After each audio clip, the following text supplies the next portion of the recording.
Buenos días. Suponer que tenemos un sistema gestor de base de datos centralizado que a partir de esta consulta y este esquema nos propone ejecutar este plan de consultas de la derecha y que es un plan de consultas eficiente en un sistema centralizado. ¿Creéis que es válido para un sistema distribuido? ¿Podríamos ejecutarlo tal cual? La respuesta es no.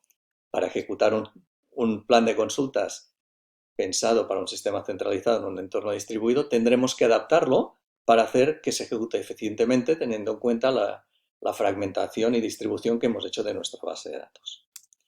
Esto es lo que vamos a ver en el vídeo de hoy. En este vídeo vamos a ver cómo optimizan las consultas los sistemas gestores de bases de datos distribuidos y veremos qué impacto van a tener la fragmentación y la distribución en un sistema gestor de base de datos a la hora de realizar, de ejecutar y resolver las operaciones que le lleguen.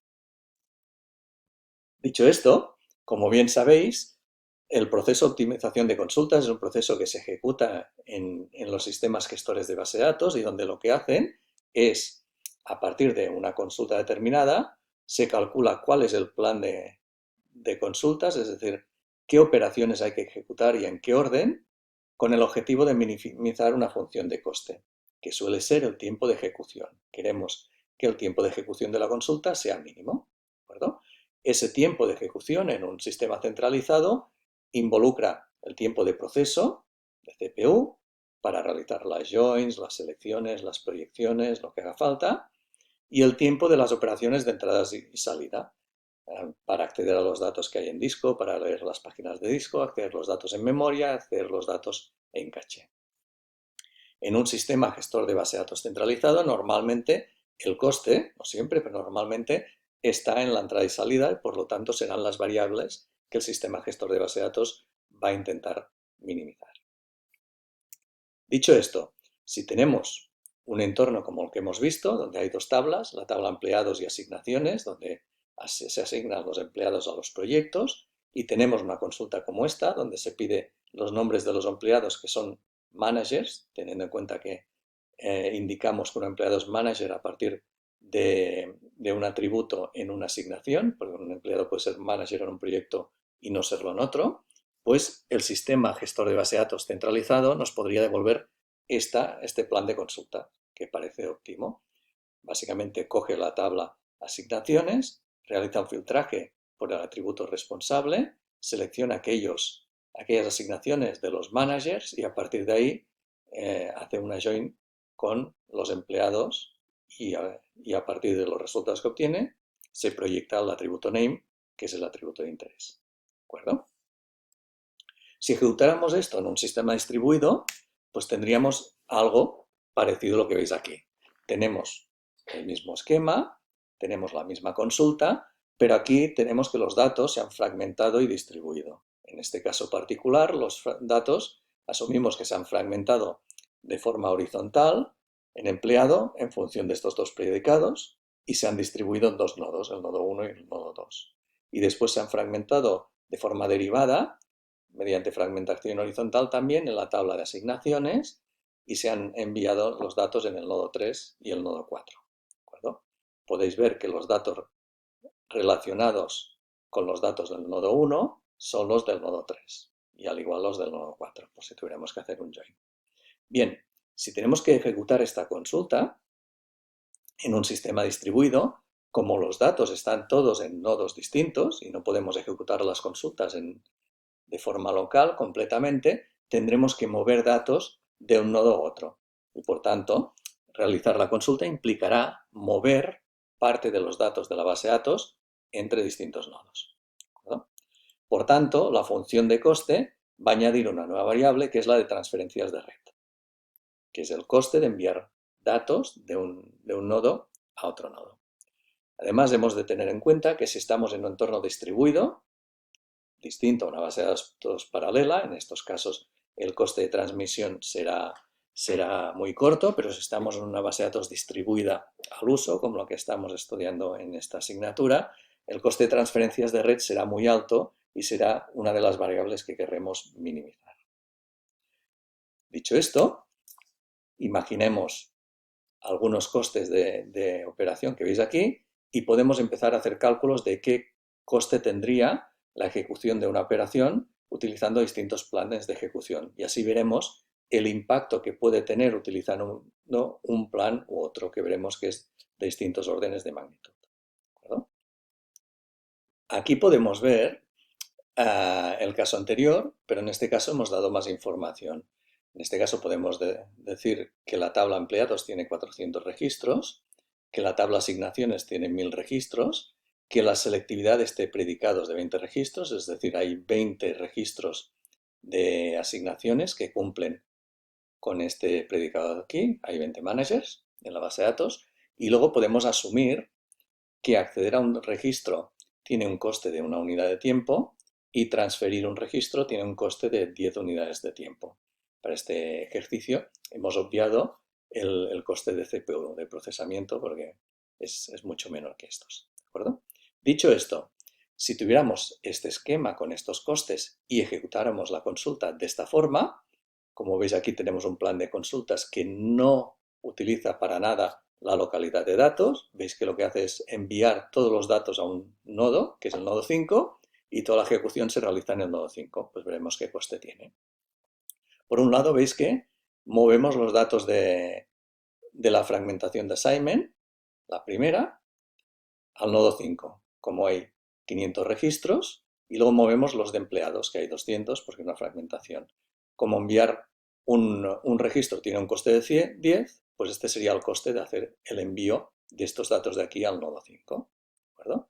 Luego tenemos que aquí hacemos lo mismo, enviamos 500 registros al nodo 5 y 200 al nodo 5. Tendría este coste de aquí. ¿De acuerdo?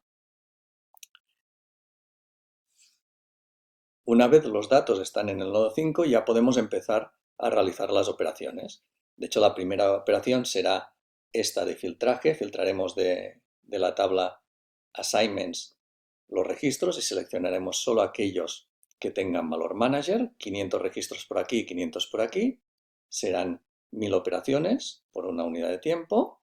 Y luego, a partir de aquí, tendremos seleccionados 20 de cada uno, pues tendremos que hacer la join entre estos 20 registros de aquí y los 200 y 200 que llegan aquí. ¿De acuerdo? Por tanto, tendremos este coste de aquí.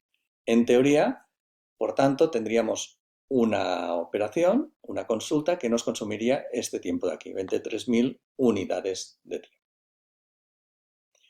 ¿Es eficiente? Pues bien, hay otras alternativas que pueden ser más eficientes. Vamos a ver un ejemplo de ello. Supongamos este caso que veis aquí. Es el mismo caso que en el caso anterior, valga la redundancia, pero en esta situación lo que hace el plan de consultas es aprovechar la localidad de datos, ¿de acuerdo? Y lo que hará será intentar ejecutar el máximo posible las operaciones dentro del nodo donde se encuentran los datos alojados. Así, como las particiones asignación 1 y 2 están en el nodo 3 y 4, y como que hay que hacer un filtro sobre estas particiones, pues lo que va a hacer el sistema es realizar el filtro directamente en el nodo donde están almacenados.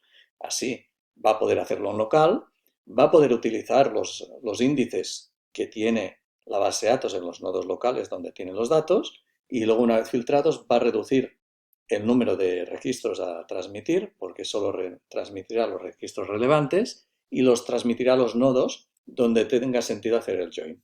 Como la partición asignación 1 no tiene sentido enviarla a la partición donde está empleado 2, porque no van a coincidir en los joins, porque tienen valores disjuntos, pues en este caso se va a enviar al nodo 1, donde está empleado 1, y la de asignación 2 se va a enviar al nodo 2.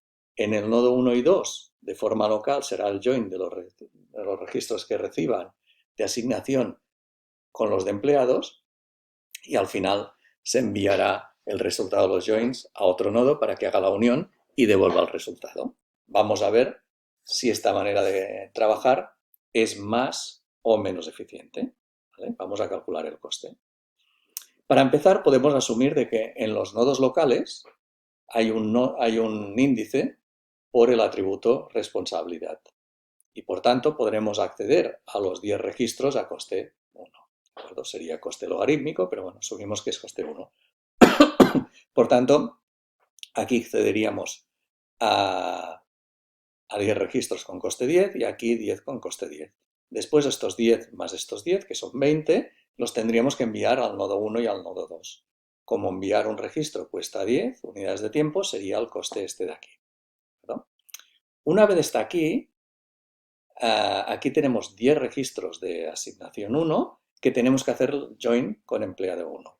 Fijaos que aquí, como empleado 1 está en local y estamos haciendo el join por clave primaria, pues es muy probable, bueno, es cierto, que en este nodo habrá un índice por clave primaria y, por tanto, para cada valor de asignación que tengamos que hacer un join, podremos acceder vía índice a su valor de empleado y, por tanto, podremos hacer el join a coste 1, a coste muy bajo. ¿De acuerdo? Por tanto, serían 10 accesos aquí para hacer el join de asignación más los accesos a empleados, y esto lo haría 2 veces, una y 2, para empleado 1 y empleado 2. ¿De acuerdo?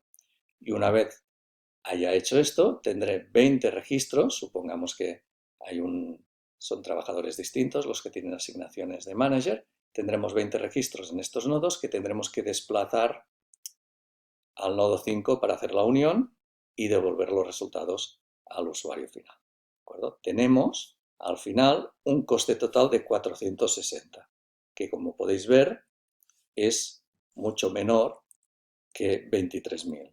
Hay un par de órdenes de magnitud de menos. Por tanto, claramente, usar de forma eficiente la localidad de datos y la fragmentación puede tener un impacto brutal en el tiempo de respuesta de las consultas. Y eso es lo que va a intentar hacer el sistema gestor de base de datos mediante los mecanismos que vamos a ver a continuación.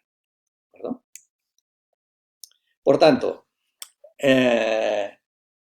como habíamos visto antes, la función de coste que queremos minimizar ahora será la que teníamos antes más el coste que tendremos de realizar una ejecución distribuida, que esto implicará el coste de enviar los datos y los mensajes de un nodo a otro y el coste de cálculo de forma distribuida. Fijaos también que ahora lo que nos interesa calcular ya no es el tiempo de ejecución, sino el tiempo de respuesta, que en el caso de un sistema distribuido puede ser distinto, porque como algunas operaciones se pueden hacer en paralelo, por ejemplo, aquí las selecciones se han hecho en paralelo y los joins se han hecho en paralelo, podríamos decir que el tiempo de respuesta aquí no es la suma de los dos tiempos, sino el máximo de los dos. Por tanto, aquí una cosa será el tiempo de ejecución, que será alto, y otro será el tiempo de respuesta, que podrá ser más bajo si hemos añadido paralelismo o concurrencia a la consulta. ¿De acuerdo? Por tanto, esta será la función de coste que nos va a interesar con carácter general. Aquí podemos ver un esquema de cómo funciona la optimización de consultas en un sistema gestor de base de datos distribuida. De hecho, la optimización de consultas en un sistema distribuido empieza donde acaba la optimización de consultas en un sistema centralizado. Es decir, esta primera parte de aquí, la descomposición de la query, lo que hace es crear un plan de consultas que es eficiente teniendo en cuenta que tenemos un esquema global, un esquema centralizado, sin tener en cuenta ni la fragmentación ni la distribución. Una vez tenemos este plan de consultas óptimo, conjuntos de planes de consultas suficientemente buenos, hay una parte de localización de datos que lo que hace es utilizar la información de fragmentación para sustituir cada acceso a una tabla, a una relación, por los accesos a sus fragmentos. Bueno, se reescribe así el plan de consultas y luego se optimiza el plan de consultas identificando algunas operaciones que son irrelevantes porque no generan datos, porque se hacen selecciones sobre fragmentos cuyos valores no contienen el valor de la selección, o se hacen proyecciones por atributos que no están en una fragmentación vertical, etcétera, etcétera. A partir de aquí, cuando llegamos al final de la fase de localización de datos, tenemos una consulta que está optimizada teniendo en cuenta los criterios generales y además está optimizada teniendo en cuenta los fragmentos que tenemos en nuestro esquema. Y a partir de aquí empieza la optimización distribuida, que tiene en cuenta la distribución, es decir, dónde se encuentra cada fragmento, y la ubicación, para realizar una reordenación de las operaciones del plan de consultas que sea lo suficientemente buena. Aquí no podremos hablar de la solución óptima porque son problemas NP completos y son problemas que no pueden resolverse de forma general. ¿Verdad? Al final de este proceso ya tendremos un plan de consultas que será suficientemente bueno, que se puede ejecutar y se ejecutará en la última fase, que es la ejecución distribuida. En esta fase podemos decir que se distribuirá la consulta entre los distintos nodos locales, se orquestará desde el nodo que ha recibido la consulta, desde el nodo central. Los nodos locales ejecutarán las operaciones locales que les asignen, utilizando las técnicas típicas de un sistema gestor de base de datos centralizado y utilizando los índices y los mecanismos que tengan de forma local, y una vez hayan hecho la ejecución, distribuirán los datos tal como se ha indicado en la consulta distribuida y ahí se irá generando poco a poco el resultado final. ¿De acuerdo? Este es un poco el pipeline de funcionamiento de una optimización de consultas en un sistema distribuido. Aquí hay algunas variables a considerar que dependerán del sistema gestor de base de datos, como quién decide, quién hace esta tarea de decir cuál es el plan de consulta óptimo. Esto lo podemos hacer de forma centralizada, es decir, el nodo que recibe la petición de consulta que haga esta optimización. Si es así, este nodo tendrá que tener información de fragmentación y distribución de datos de la base de datos. Lo podemos hacer de forma distribuida, de manera que podemos distribuir esta tarea entre los distintos nodos y que utilicen la información local que tienen para hacer esta optimización de consultas, o de forma híbrida. ¿Perdón? Y luego tener en cuenta también que el coste de transmisión es quizá la variable más relevante en los sistemas distribuidos, ya que la transmisión de datos es lo más caro en un sistema distribuido, pero esto solo es así en las bases de datos distribuidas. Si estamos en un caso de bases de datos paralelas, ahí vamos a tener que utilizar o vamos a tener que considerar otros costes distintos. Bueno, pues dicho esto, vamos a empezar a ver cómo se realizan las operaciones de optimización en función de la fragmentación de nuestra base de datos, el data localization. Bien, la fase de localización de datos recibirá un plan de consultas pensado como si fuera en un entorno centralizado y utilizará la información de fragmentación de nuestro esquema para optimizar esta consulta. Para hacer esto, cogerá y sustituirá las referencias a las relaciones en este plan de consultas a las referencias a la unión de sus fragmentos. Y como esto no es eficiente, una vez hecho esto, optimizará el plan de consultas en función del tipo de fragmento utilizado y del tipo de operación realizada en cada fragmento.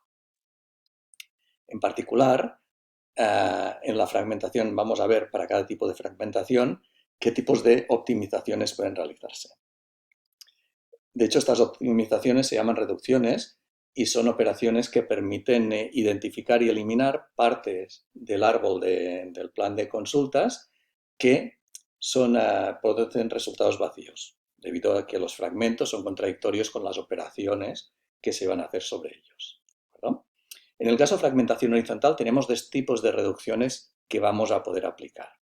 La primera es la reducción de selección, que nos permitirá eliminar selecciones que vayan a tener un resultado vacío. Es decir, yo si tengo que hacer una selección sobre un fragmento y sé que esa selección no va a devolver ningún registro, pues lo podemos eliminar.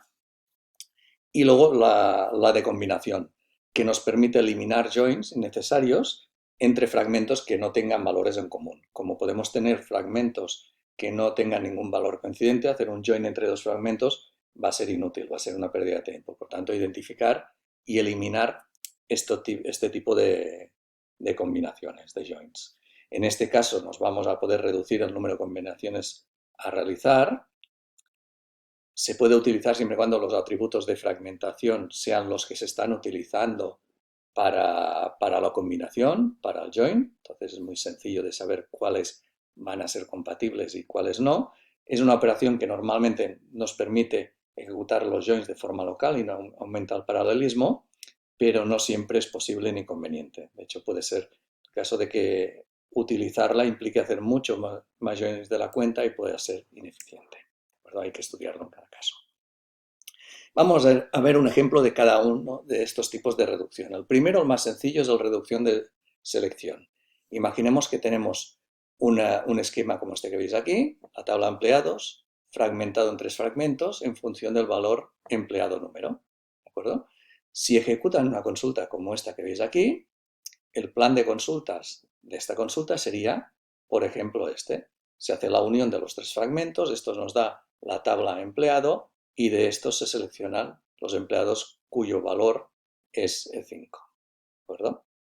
Fijaos que los empleados cuyo valor es del atributo eno es de 5 estarán solo en el fragmento 2, porque en el fragmento 2 solo habrá empleados con valor menor a 3, en el 3 empleados con valor mayor a 6 y en el 2 se encontrarán estos. Por tanto, en este caso, vía la reducción de selección, podríamos eliminar el fragmento 3 y el fragmento 1 de este plan de consultas y obtendríamos un plan de consultas como el que se ve aquí a la derecha, que como podéis observar es mucho más óptimo que el anterior.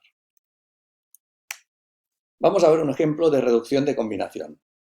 En este caso, asumiremos que tenemos la tabla de asignaciones fragmentada en función del atributo eno.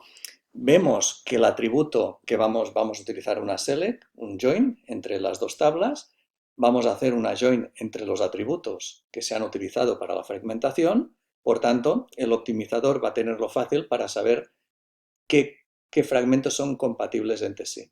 De hecho, podemos ver que el fragmento empleado 1 no tiene por qué combinarse con el fragmento asignación 2 porque no tiene ningún valor en común y por tanto esa combinación va a ser nula.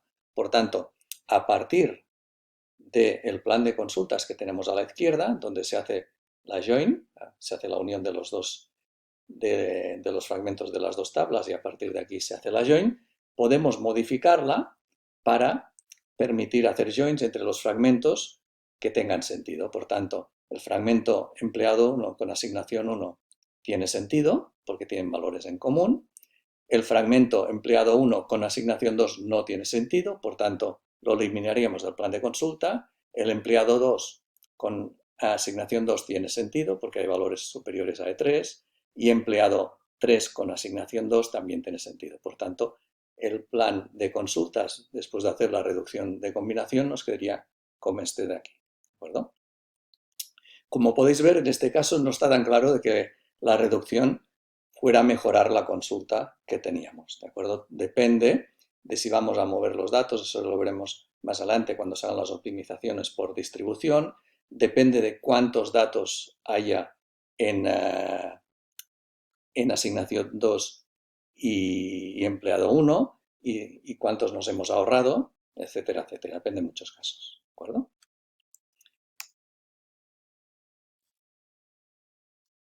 Fantástico. Una vez vistas las reducciones de la fragmentación horizontal, vamos a ver las reducciones que podemos hacer en la fragmentación horizontal derivada. En este caso, al hablar de fragmentación horizontal, podemos aplicar las mismas reducciones que hemos visto antes, la de combinación y la de selección. No obstante, en este caso, a veces la de combinación tiene más sentido aplicarla, porque si hemos realizado una fragmentación horizontal derivada, es probable que los fragmentos derivados estén ubicados en los mismos nodos que los fragmentos horizontales originales. Y por tanto, combinar esos dos fragmentos, vayamos a poder hacerlo localmente en el mismo nodo. Y eso nos va a permitir realizar operaciones de forma más eficiente. Vamos a ver un ejemplo. Bien, imaginemos que tenemos este esquema de aquí. Hemos fragmentado horizontalmente empleado en función del valor de su atributo title.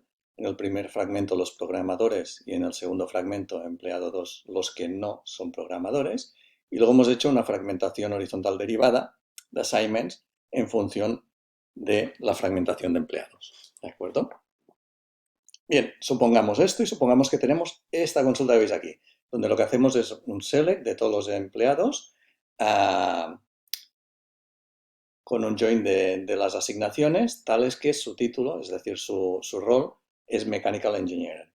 Por tanto, seleccionaremos los ingenieros mecánicos, haremos un join con las asignaciones y mostraremos sus resultados. ¿De acuerdo? El plan de consultas que podemos tener para realizar este es este que veis aquí. Por un lado hacemos la unión de assignments, así tenemos la tabla assignments original, hacemos la unión de empleados, una vez tenemos los empleados lo que hacemos es seleccionar los ingenieros mecánicos y luego hacemos el join. Aquí hay distintas optimizaciones que podemos hacer. Primero de todo la de selección. ¿El filtro este title igual a mechanical engineer es aplicable en los dos fragmentos de empleados? Pues no.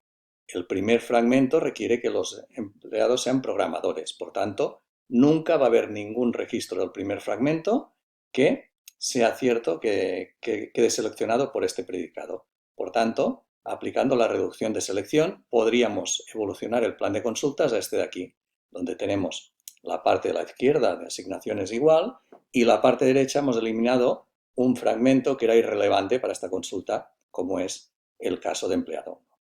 Pero podemos continuar optimizando. A partir de la optimización de la reducción por join, lo que podemos hacer es decir, bueno, pues vamos a, en vez de hacer la unión y luego el join, vamos a hacer pasar la selección y pasar este fragmento al otro lado y vamos a hacer el join de cada uno de los fragmentos, ¿de acuerdo? Assignment 1 con empleado 2 y assignment 2 con empleado 2. ¿Verdad?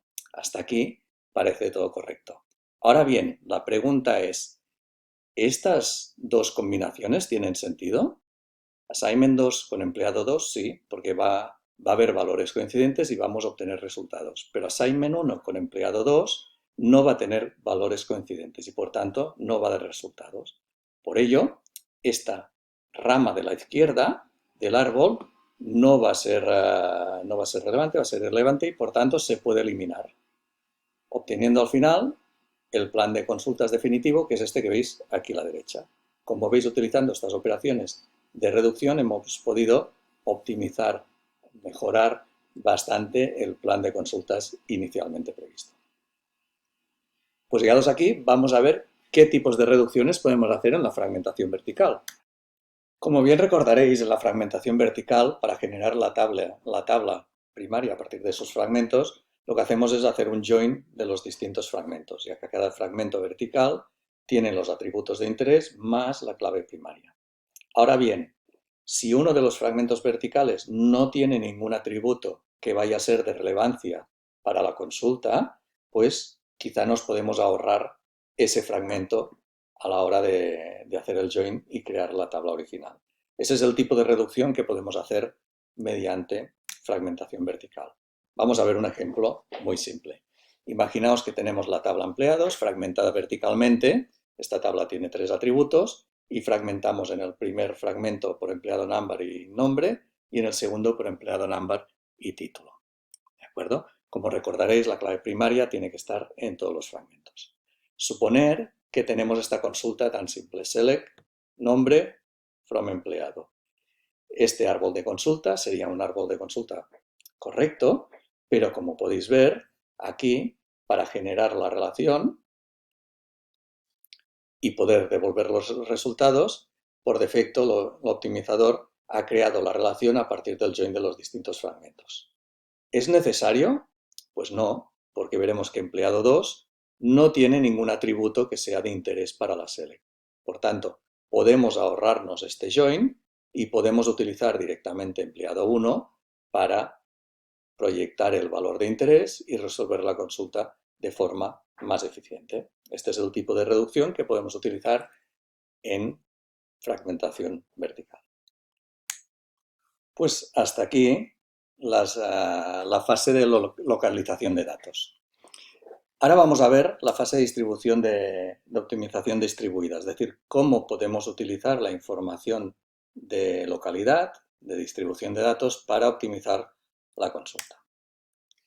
Básicamente lo que hace esta fase es coger la query que hemos obtenido de la fase anterior, después de las reducciones oportunas, e utilizar la información de distribución de datos, es decir, qué fragmentos existen, dónde están ubicados, cuál es el tamaño de las relaciones de los fragmentos, información sobre la red, información de selectividad, es decir, si tenemos consultas con distintos expresiones de selección, ver cuál es la selectividad de cada expresión, es decir, cuántos registros de cada relación cumplen esa condición, etcétera, etcétera. Un conjunto de información, de metadatos de la base de datos que se utiliza para optimizar las consultas. ¿De acuerdo? El hecho de encontrar la consulta óptima es un problema exponencial, es NP completo, por tanto no hay una solución óptima y no se puede obtener una solución óptima en la mayoría de los casos. Por tanto, se utilizan técnicas heurísticas para obtener una solución suficientemente buena.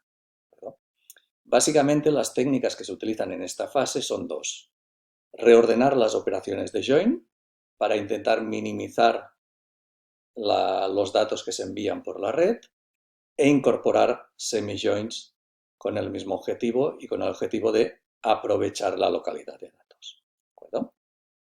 Vamos a ver un ejemplo de cada una de ellas.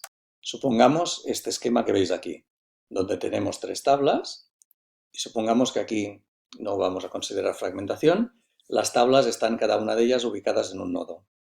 La tabla proyectos en el nodo 1, las asignaciones en el 2 y la de empleados en el 3. Suponed que queremos resolver esta consulta que veis aquí, una join entre las tres tablas, proyectos, asignaciones y empleados. Teniendo en cuenta esta join y dónde están los nodos, podrían haber distintas soluciones a este problema. Esta de aquí, por ejemplo, lo que podríamos hacer es mover las tablas empleados y proyectos del nodo donde están al nodo 2 y en el nodo 2, que es donde hay la tabla asignaciones, ejecutar la join de las tres tablas. Esta sería una opción que requeriría mover todos los empleados y los proyectos por la red. Otra opción sería mover los empleados y las asignaciones al nodo 1 y hacer en el nodo 1 la join, que es donde está la tabla de proyectos. Otra sería mover empleado y proyectos al nodo 3 y hacer la join en el nodo 3. Otra sería hacer joins parciales, mover, por ejemplo, la tabla empleados al nodo 2, una vez ahí hacer una primera join entre empleados y asignaciones y luego el resultado moverlo al nodo 3 y hacer una join con el resultado de antes y los proyectos y tendríamos el resultado. Y así tenemos distintas opciones. La pregunta es, ¿cuál de ellas es mejor? ¿No? ¿Cuál de ellas es la más eficiente? Pues depende. Normalmente en estos casos lo que hace el sistema gestor de base de datos es considerar el tamaño. ¿De acuerdo? Si el tamaño, por ejemplo, de R es menor de esta relación que esta de aquí, pues mueve R al nodo donde está S y realiza la join ahí. Si el tamaño de R es mayor, pues mueve la relación S al nodo donde está R. ¿De acuerdo? Y también se tiene en cuenta la selectividad de las combinaciones, es decir, cuántas filas genera una join. O sea, es tan importante saber cuántos datos vamos a mover como cuántas filas genera una join, porque si hacemos el join en un nodo y tenemos que mover el resultado a otro, si genera muchas filas el join o genera pocas, pues el resultado va a ser muy distinto. Entonces, con los metadatos que tiene la base de datos respecto a esta información, va a poder escoger cuál es la mejor alternativa para cada caso. ¿De esto en cuanto a cómo reordena las combinaciones para que el plan de consultas sea más eficiente. La otra mejora que realiza es el uso de semi-joins. Un semi-join es una operación de join, de combinación entre dos tablas, que devuelve solo las filas de la tabla de la izquierda que combinan con la tabla de la derecha. ¿De acuerdo? Son muy útiles en bases de datos distribuidas porque nos permiten romper los joins en joins más pequeños, ejecutarlos de forma local en los nodos donde se ubican los datos y así aprovechar la localidad de datos, teniendo en cuenta también que no solo aprovechamos la localidad de datos, sino también de los índices, porque en el nodo donde tenemos los datos, normalmente tenemos los índices relacionados con esos datos y podemos hacer combinaciones de forma más eficiente. ¿De acuerdo? La idea es utilizar semi-joins de manera que nos permita reducir las relaciones involucradas. Hay la posibilidad de encontrar lo que se llama un full reducer, es decir, un reductor completo que nos garantiza que obtenemos un plan de consultas eficiente. Pero eso solo en algunos casos, encontrarlo es un problema exponencial, es NP completo, y solo en casos en que no tengamos consultas cíclicas. Es decir, si hacemos un árbol de joins dependencias de joins entre las relaciones, que no haya ningún ciclo ahí. ¿De acuerdo? ¿Cómo se utiliza el uso de semi-joins? Pues bien, teniendo en cuenta las equivalencias que veis aquí. El join entre dos tablas es equivalente a hacer el semi-join entre estas dos tablas y luego hacer el join del resultado con la siguiente. Lo mismo en sentido contrario y lo mismo haciendo dos semi-joins y luego haciendo el join completo. Teniendo en cuenta estas equivalencias, podemos sustituir los joins de la base de datos teniendo en cuenta las localidades para aprovechar esas localidades y generar planes de consulta más eficientes. Vamos a ver un ejemplo. Imaginamos que tenemos las tablas asignación empleado en el nodo 1 y 2 respectivamente y que queremos hacer un join entre asignaciones empleados. Aquí tenemos diversas opciones. Una de ellas es mover la tabla asignaciones al nodo 2, que es donde están los empleados, y hacer ahí el join. O la otra opción sería utilizar semi-joins. De hecho, podríamos hacer una proyección del atributo eno, que es el atributo que se utiliza para el join de la tabla de asignaciones, y enviar ese atributo solo al nodo 2, que es donde están empleados. Fijaos que si enviamos solo un atributo, los valores de un atributo a un nodo, podemos comprimir esos datos y puede ser muy eficiente. Una vez llegan estos datos en el nodo 2, podemos hacer un semi-join entre la tabla empleados que está en el nodo 2 y la proyección de asignaciones que ha llegado. El resultado del semi-join lo podemos enviar de vuelta al nodo 1 y aquí podemos hacer el join entre lo que hemos recibido y las asignaciones y obtener el resultado final. ¿De acuerdo? Aquí la pregunta es, ¿cuál es la mejor alternativa? Pues bien, depende de muchos factores, pero normalmente lo que se hace es mirar si los datos enviados son menores que los datos de la tabla entera. Es decir, si en este caso que envío la proyección de assignment, del atributo eno de assignment, más envío el semi-join de empleado con esta información, si la suma de la información que envío del nodo 1 al nodo 2 y del nodo 2 al nodo 1 es menor que el tamaño de la tabla empleado, que si enviara la tabla empleado al nodo 1, pues el semi-join sería más eficiente. ¿De acuerdo? Pero hay que considerar muchas cosas. Hay que considerar también el grado de paralelismo. Los semi-joins me permiten ejecutar las operaciones en paralelo y eso puede ser más eficiente, que me permiten utilizar los índices locales. Y también debemos considerar que si estamos en un entorno de bases de datos paralelas, quizá los costes de transmisión no son tan costosos y esta fórmula no tiene tanto sentido. ¿De acuerdo? Eso sí, por norma general, los semi-joins incrementan el número de operaciones de nuestro plan de consultas, pero también incrementan el paralelismo y reducen el tamaño de los operandos. Por tanto, siempre hay que encontrar un compromiso entre estos factores para obtener la solución más eficiente. Y ya para acabar, comentar sobre el tema de la adaptabilidad. Es decir, tener un plan de consultas que sea eficiente en una base de datos centralizada es garantía de éxito, pero en una base de datos distribuida, en los planes de consulta deberían poder adaptarse un poco a las necesidades cambiantes del entorno. Me explico. Imaginar que tenemos un plan de consultas como este. Imaginaos que es un plan de consultas muy eficiente, pero imaginaos que el nodo donde están los datos de asignación está caído, o bien esta red por donde pasan estos datos tiene problemas y los mensajes se pierden y van muy lentos los datos. Si tenemos una base de datos que tiene en cuenta esta información de contexto de la red para optimizar en tiempo real las consultas que vamos ejecutando, será capaz de darse cuenta que aquí hay un cuello de botella y empezar a ejecutar otras operaciones en paralelo, quizá hacer esta parte de aquí y dejar esta por la última, para que cuando assignment vuelva a estar operativo ya tengamos la otra parte precalculada y podamos optimizar la consulta. Si no tenemos un sistema gestor de base de datos que permita tener en cuenta esta información en tiempo real, pues probablemente, como estas operaciones están en los nodos hoja de nuestro árbol, estaremos aquí bloqueados y no haremos nada hasta que assignment vuelva a estar operativo o la red funcione correctamente. Por tanto, la consulta quedará bloqueada. Por ello es importante considerar cuando utilicemos un sistema gestor de base de datos distribuido hasta qué punto se adapta o no a las necesidades o las realidades cambiantes de la red, podríamos decir. Y básicamente esto es lo que queríamos explicar hoy de optimización de consultas. Dar una pincelada para dejar claro qué hay que considerar cuando optimizamos consultas en un entorno distribuido y qué impacto tiene la fragmentación, la distribución y, por supuesto, la replicación en la ejecución de consultas. No con el objetivo de que realicéis las tareas de un sistema gestor de base de datos optimizando consultas, porque esto ya lo hacen estos sistemas, sino para que sepáis qué impacto va a tener las decisiones de fragmentación y distribución que realicéis a la hora de ejecutar las consultas que tengáis sobre la base de datos. Espero que haya sido útil y os deseo un buen día. Hasta la próxima.